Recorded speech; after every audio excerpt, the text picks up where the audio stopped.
I knew something was wrong the second I saw the tire tracks. They weren't faint either. They were deep, fresh, cutting clean through 10 acres of grass I had spent 3 years trying to bring back to life. And the worst part wasn't even the damage. It was the fact that they were deliberate. Someone hadn't just wandered in. They had driven straight across my field like it belonged to them. That field wasn't an accident purchase. It wasn't inherited. It wasn't some investment I flipped on a spreadsheet. I bought it for one simple reason: space. My name's Daniel Harper, and about 4 years ago I scraped together everything I had, sold off a small contracting business I'd built from nothing, and bought 10 open acres just outside of Brook Hollow, a town that used to feel rural until developers discovered it. The land sat right beyond a growing subdivision called Meadow Ridge. Between us was a shallow drainage ditch and a narrow strip of county road. One gravel entrance led into my property, nothing fancy, just enough for a tractor and a pickup. Before the houses showed up, that land had been farmland. Soybeans mostly. The old owner, Mr. Larkin, was pushing 80 when I met him. He told me, standing in that field with his hands in his pockets, "This land feeds you if you respect it." That stuck with me. I didn't buy it to build a mansion. I didn't buy it to flip it to developers. I bought it because I was tired of noise, tired of HOA rules about mailbox paint colors, tired of neighbors who thought property lines were suggestions. I wanted dirt under my boots and quiet at night. So I kept it agricultural, paid the taxes, maintained the drainage, had a surveyor stake the boundaries twice just to be sure. Bright orange caps on every corner. Clear, legal, documented. There were no easements, no shared access agreements, no public pathways, no handshake deals with the neighborhood, which is why that Saturday morning hit different. I stepped outside around 7 with a cup of coffee, planning to check irrigation lines. The sun was barely up, dew still sitting heavy on the grass, and that's when I saw them. 2 sets of tire tracks cutting across the east side near the ditch, heading straight toward the center of the field. I remember just standing there thinking, maybe someone got lost. Maybe a delivery truck turned around wrong. By 9:30, I knew that wasn't it. Cars started rolling in. Not one, not two, a steady stream. SUVs, minivans, pickups with coolers in the back. They weren't hesitating either. They pulled off the county road, down my gravel entrance, and fanned out across the field like they'd been invited. I actually blinked a few times like my eyes needed to reset. Families got out laughing. Folding chairs, umbrellas, kids running through grass I had reseeded 2 months earlier. I heard someone yell, "Plenty of space over here. Plenty of space." I walked back inside, grabbed my phone, and pulled up the Meadow Ridge community page. And there it was, bold letters across a digital flyer. Annual Spring Fair. Parking available across from main entrance. Across from main entrance. That was me. No one had called. No one had knocked. No letter. No request. They had simply decided my 10 acres solved their overflow parking problem. I wish I could tell you I stormed down there yelling. I didn't. I stood at the edge of my property and watched. The soil was soft from a week of rain. Tires spun trying to straighten out. I could see ruts forming in real time. A silver SUV bottomed out near the center, the driver revving it harder instead of backing up carefully. I physically winced. Oil dripped from something near the back axle of an older truck.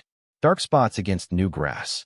I walked the perimeter slowly, checking each survey stake like I needed reassurance.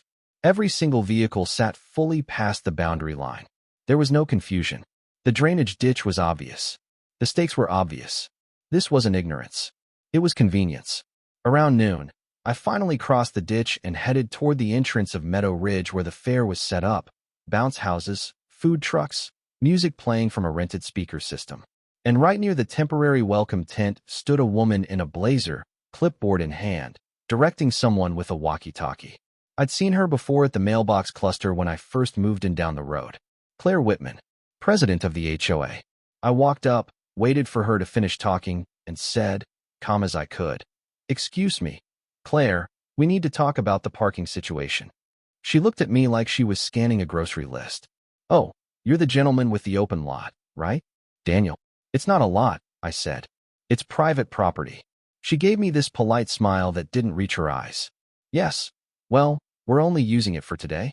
The county approved our event permit. That permit doesn't include my land." She tilted her head slightly. "It's just grass. We assumed it wouldn't be an issue. The neighborhood really needs the space."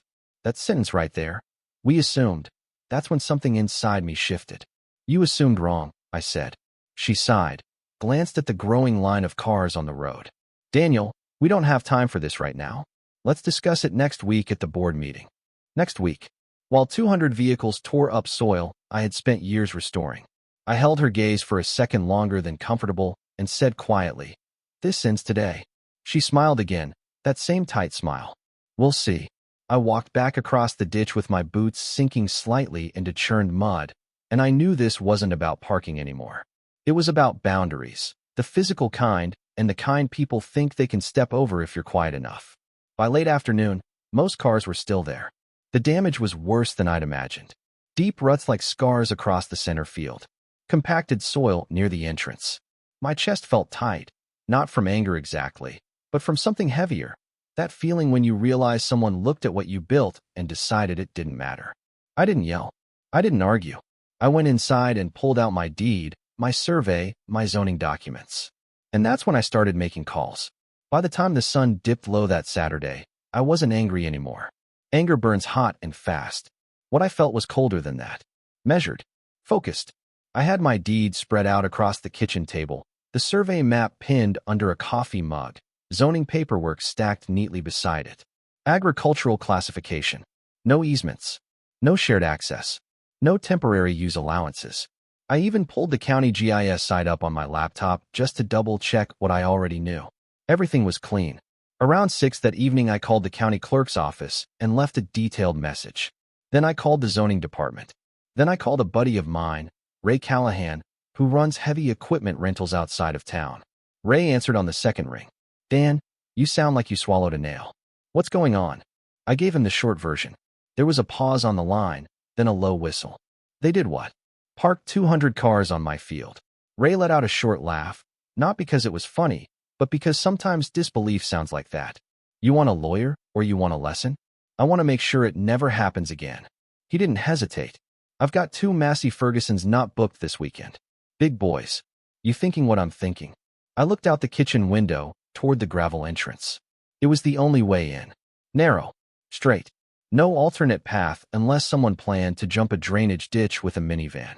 "Yeah," I said. "I am." By the time the fare started winding down and headlights began streaming out of my field, Ray's flatbed was rumbling down the county road. We didn't make a scene. We didn't argue with anyone still packing up chairs. We waited. The last SUV pulled out around 9:30, leaving behind a field that looked like it had been shelled.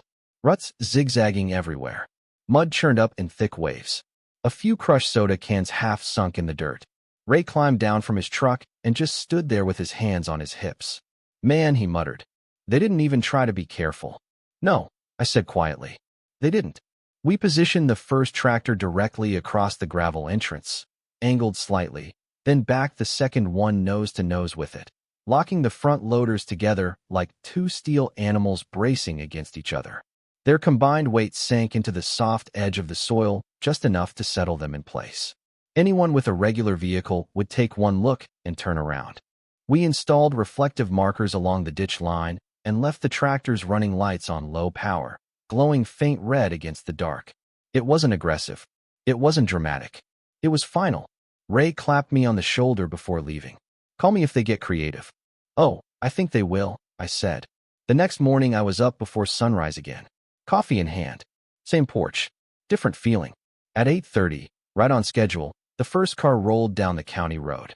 It slowed, hesitated, then pulled toward my entrance. And stopped. The driver leaned forward, probably trying to process what he was looking at. 2 40,000-pound tractors blocking the only access point like a pair of stubborn bulls. He reversed slowly, awkwardly, backing traffic up behind him. Within 15 minutes, there was a line. Cars idling. Drivers getting out, walking up to the tractors. A few of them even stepped onto my gravel, looking around like maybe there was a hidden gate I'd forgotten about. I stayed where I was. Around 9, Claire Whitman appeared. She marched down from the subdivision entrance with 2 board members trailing behind her, a tall guy in golf attire I'd seen once at the mailbox, and a shorter woman with oversized sunglasses and a phone already in her hand. Claire stopped a few feet from the tractors, hands on her hips. She spotted me across the ditch and called out, "Daniel, this is unnecessary." I walked over slowly, boots steady, hands relaxed at my sides. What's unnecessary, I replied, is using property you don't own. She gestured toward the growing line of cars. We have families trying to attend a community event, and I have a field you damaged yesterday. Her expression tightened. It was minor wear. It's grass. I held her gaze.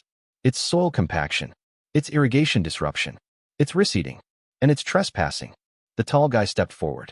Look, man, we're willing to compensate you for today's inconvenience. Inconvenience. I repeated, almost amused. You mean the part where you assumed you could take something because it was convenient? The shorter woman finally spoke up. The event permit covers overflow parking. No, I said evenly. It covers public right-of-way and designated lots. I checked. Claire's jaw flexed slightly. You could have talked to us before doing this. I did talk to you, I reminded her. Yesterday. You said we'd discuss it next week. Behind her, a car horn blared. Another driver tried squeezing around on the shoulder and quickly realized there was no angle. The road began to clog. By 10:30, Meadow Ridge's cheerful spring fair energy had turned tense. Traffic backed up into the subdivision. People were frustrated. Kids whining. Engines overheating in the mild spring sun. And that's when the county truck rolled up. Two officials stepped out, one from zoning, one from code enforcement. I recognized the zoning officer, a middle-aged man named Curtis Hale who had once helped me clarify a boundary question when I first bought the land. Curtis adjusted his hat, surveyed the tractors, then looked at me. Morning, Daniel. Morning. He turned toward Claire. Ma'am, we received a report regarding unauthorized use of private agricultural land. Claire immediately shifted tone, polite and composed. There seems to be a misunderstanding. Curtis pulled out a tablet. We've reviewed the deed, survey, and zoning classification. The property in question has no easements or temporary access agreements. It is not part of your permitted event space. The tall board member started to interject, but Curtis raised a hand slightly. Additionally, visible soil damage appears consistent with vehicle compaction. That may require remediation. Claire's face changed then. Not anger. Not embarrassment. Calculation. She glanced at the line of cars, the stalled fair, the neighbors watching from lawns. This wasn't about parking anymore. It was about optics. About authority. Curtis continued. You will need to clear any remaining signage directing traffic onto this property and cease use immediately. For a moment, no one spoke. Then Claire exhaled slowly. We were under the impression. I know, I cut in gently. You assumed. That word hung there again. By noon, the event was effectively crippled. Attendance dropped. Vendors complained. Some families simply went home. And I stood there watching it all unfold, not with satisfaction exactly, but with a strange sense of steadiness. Like I had finally drawn a line that should have been obvious from the beginning. But here's the thing no one tells you about standing your ground. It doesn't end when the crowd leaves. Because later that afternoon, after the county officials documented the damage and the fair limped toward an early shutdown, Claire walked over alone. No clipboard, no board members, just her. She stopped a few feet from me and said quietly, You embarrassed us. I considered that. You crossed onto my land. She studied me like she was trying to decide what kind of man I was. This community is growing. We have needs. So do I said. One of them is being respected. There was a long pause. Wind moving across torn grass. The faint sound of someone dismantling a bounce house in the distance. Finally, she said, We'll be in touch about repairs. And she walked away. I thought that would be the end of it. It wasn't. I thought once the county stepped in, once the fair folded early and the signs came down, that would be it. Paperwork, a check in the mail, awkward silence at the grocery store. End of story. That's not how it went. Monday morning, I got an email from Meadow Ridge, HOA's legal counsel. Polite tone, carefully worded, requesting a discussion regarding shared community cooperation moving forward. That phrase alone told me they weren't done trying to frame this as some kind of mutual misunderstanding. An hour later, I got a knock on my door. Not Claire this time. Her husband. I hadn't met him before. Mark Whitman. Mid-50s, polo shirt tucked too neatly into pressed khakis. The kind of guy who shakes your hand like he's measuring you. Daniel, he said, extending his hand. Mind if we talk? I stepped outside and closed the door behind me. Sure. He looked past me toward the field, toward the tractors still blocking the entrance. They hadn't moved. I decided they were staying until every inch of damage was fixed. Claire's taken a lot of heat, he began. People are upset. Vendors lost money. The board's under pressure. I nodded slowly. I didn't put those cars there. He gave a tight smile. No, but you could have handled it differently. There it was. How? I asked. By giving us a heads up before escalating. I actually laughed at that, not loud, but enough. Mark, I spoke to your wife while vehicles were actively tearing up my land. He shifted his weight. She said you were hostile. That surprised me. Not because it was true, but because it wasn't. I told her it ends today, I said. That's hostile. He studied me for a second, maybe recalibrating. Look, Meadow Ridge is expanding. There's talk of adding another phase next year. More homes. More families. That field of yours sits in a prime spot. And there it was again, not parking, not community, not misunderstanding. Value. I'm not selling, I said calmly. I'm not asking you to sell, he replied quickly, but his tone shifted just enough to make me doubt that. I'm saying cooperation would benefit everyone. You don't want to be the guy at war with the neighborhood. That line lingered long after he left. The guy at war with the neighborhood. Over the next week, things got quieter. Too quiet. No more parking attempts. No more signs. But I noticed something else, subtle stuff. Neighbors I'd waved to before now looked away. A couple of posts online painting me as anti-community. One even suggested I had overreacted over temporary use of unused land. Unused. That word got under my skin more than trespass did. Unused land is land you don't understand. The soil repair estimate came in higher than I expected. Deep compaction across nearly 3 acres. Reseeding. Aeration. Soil amendment to counter fluid contamination. It wasn't cosmetic damage. It was structural. The HOA's attorney tried negotiating it down. I didn't budge. And here's where I'll be honest. Part of me wondered if I should have. If I should have met them halfway just to smooth things over. Life's easier when your neighbors don't see you as the villain. But every time I walked those ruts, every time my boots dipped into compressed tracks where roots struggled to breathe, I remembered that moment Claire said, "It's just grass." It wasn't just grass. It was time, effort, intention. 2 weeks after the fair fiasco, we had a formal meeting at the county office. Curtis from zoning sat in. HOA legal counsel. Claire. Me. The agreement was straightforward. Full payment for soil remediation. Formal written acknowledgement of trespass. A clause stating no future use of my property without a signed lease agreement. Claire signed without looking at me. I signed without looking at her. And that should have closed the book. But here's the cinematic part. The part people either cheer or criticize when I tell it. The tractors stayed. Even after the check cleared. Even after repair crews aerated, reseeded, rolled, and treated the soil. I kept those machines locked across the entrance for another month. Not because it was necessary. Because it was visible. Every car that drove past saw them. Every neighbor pulling into Meadow Ridge saw that barrier. It wasn't aggressive. It wasn't loud. It was a reminder. One evening, about a month later, I was standing near the ditch watching new grass push up through the soil when Claire walked over again. No board members. No husband. Just her. You made your point, she said quietly. Did I? I replied. She looked out at the field, softer now. I grew up in a neighborhood where everyone shared everything. Open yards. No fences. This, she gestured toward the tractors, feels extreme. I thought about that for a moment. I didn't move here for open yards, I said. I moved here for boundaries. She nodded slowly, like she finally understood that it wasn't about being difficult. It was about being deliberate. Some of the residents think you're stubborn, she added. Some of them probably think I'm right, I said. That earned the faintest smile. After that conversation, I moved the tractors. Not dramatically. Not during rush hour. Just one quiet morning before sunrise. I unlocked the loaders, drove them off to Ray's lot, and left the gravel entrance empty again. But something had changed. The field is quiet now. The grass came back thicker than before. The soil's healthier, actually, after all the aeration. Sometimes I'll stand out there at dusk and watch the subdivision lights flicker on one by one, and I'll think about how thin the line is between community and entitlement. Here's the part that still splits people when I tell this story. Some say I should have just let them use it for one day.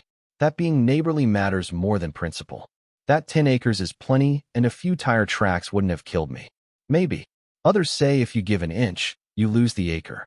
That once land becomes convenient, it stops being respected. I don't think this was ever about parking. It was about assumption, about who gets to decide what's shared, about whether quiet people are easy to overlook. I never hated Meadow Ridge. I don't hate HOAs.